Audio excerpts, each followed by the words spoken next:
Welcome to Every Child Belongs. The goal of the program is to increase supports and inclusivity and reduce the use of suspension and expulsion in early learning and care programs to reduce disparities. Who can make an Every Child Belongs request? Only licensed child care programs serving young children.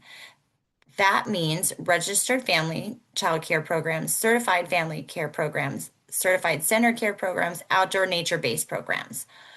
Who cannot or should not make a request is licensed exempt providers and school age programs. This support is here for you whenever you're feeling stuck or unsure. You might make a request if you're dealing with challenging behaviors, if you're worried about being able to keep a child enrolled, or if you've tried a few things and you just aren't sure what to do next. You don't have to wait until things get really hard. ECB is meant to be used early on so you can get support before situations escalate. The goal is to give you another layer of support and a space to problem solve. You're not expected to figure this out all on your own. So the first step that you're going to do is you're going to go to the Every Child Belongs website, www.everychildbelongs.org. Once you're on the homepage, you'll scroll down until you see the selection that says Request ECB Connect Support. You'll notice there are several options to get started in different languages, including English, Spanish, Vietnamese, Chinese, and Russian. From there, you'll just select your preferred language, and that will take you directly to the support request form. Once you select your language, the ECB support request form will open. At the top, you'll see a brief overview explaining who the form is for and what kind of support you can request. You'll also see that the form typically takes about 10 minutes or less to complete. This first question helps us understand who is requesting support. We want to know if the provider is reaching out for themselves or someone else is requesting support on their behalf. This helps us make sure we're connecting with the right person and responding appropriately. This section gathers contact details and the provider's availability so that we can connect in a way that works best for them. If you select yes, you're requesting support for a specific child who may be at risk of suspension or expulsion, and you'll be asked to provide details about that individual child. If you select no, show me other types of available support, you're asking for general guidance, consultation, or program level support. Choosing the right option helps make sure the request is routed to the right support. In this section, you'll be asked what type of support you're seeking. In the first screenshot, if selecting no, which brings up a set of general support options like program support, group support, or educator wellness. In the second screenshot, you can see what it looks like when yes is selected.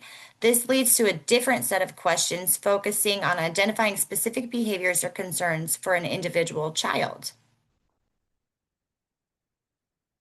In this section, you'll be asked to describe what's going on in your own words.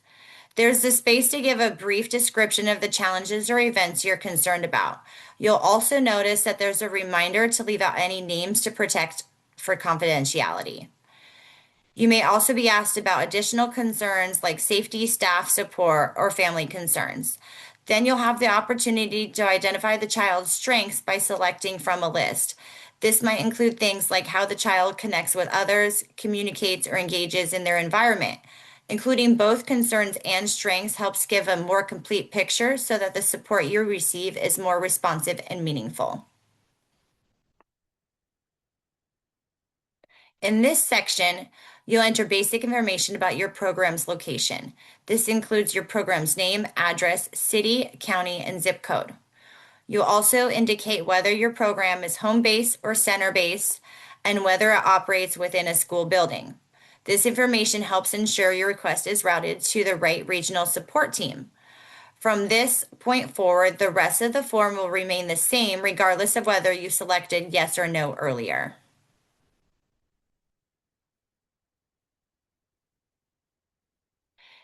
In this final section, you may be asked to indicate whether your program participates in early learning programs, such as Preschool Promise or Head Start.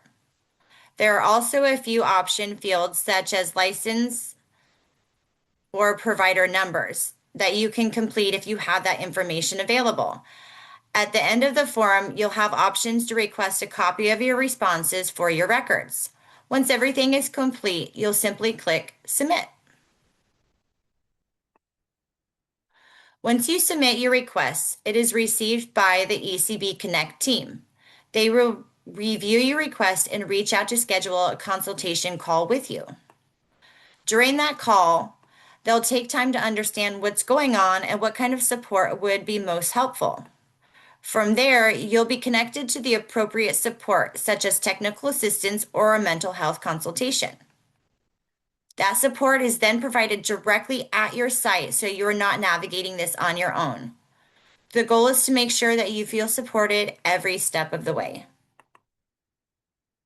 And if you have any questions or need support, you can connect directly to your local Multnomah CCR&R, BPI, or Cairo.